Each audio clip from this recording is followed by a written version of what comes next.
工作室對我嚟講係一個放鬆嘅地方。咁我種咗好多植物，睇住啲植物嘅時候咧，會覺得個植物嘅形態其實同佢哋本身嘅環境係好有直接嘅關係。藝術作品亦都係咁樣。通常做作品之前咧，我會先將一張宣紙攤開佢啦。有時摺疊好我需要嘅形狀之後咧，咁我就會倒好多水喺上邊。咁有時水分太多啦，佢會流落地下。咁我咧就會有個好日常嘅儀式咧，就係我會攞毛巾啦，將喺地下上面嘅水抹乾淨，然後我就會開始進入去做作品。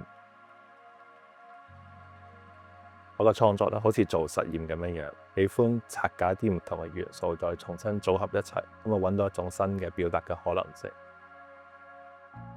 喺揾自己藝術語言入邊咧，首先我覺得最貼身嘅關係就係你選擇一個咩工具去創作。用嘅墨水筆其實佢有好多限制喺入邊，咁所以透過摺疊宣紙啦，加咗水之後個環境嘅改變咧，亦都係將佢變成一個更加靈活嘅一個工具。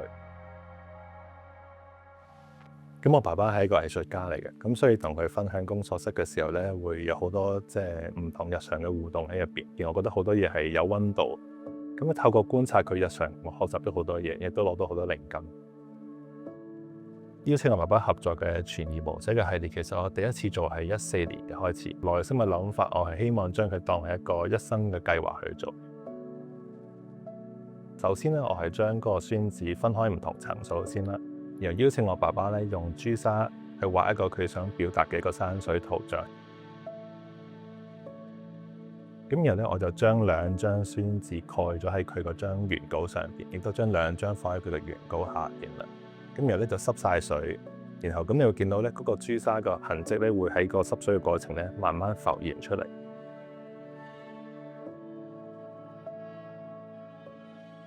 咁當個圖像浮現咗出嚟之後咧，我就會用墨水筆，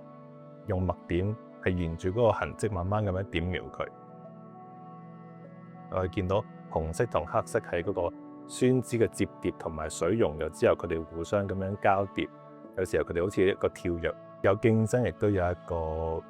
和洽嘅時候。咁其實我覺得呢個係一個視覺上面一個好強烈嘅一個牽引，俾觀眾聯想翻創作嘅過程係點樣。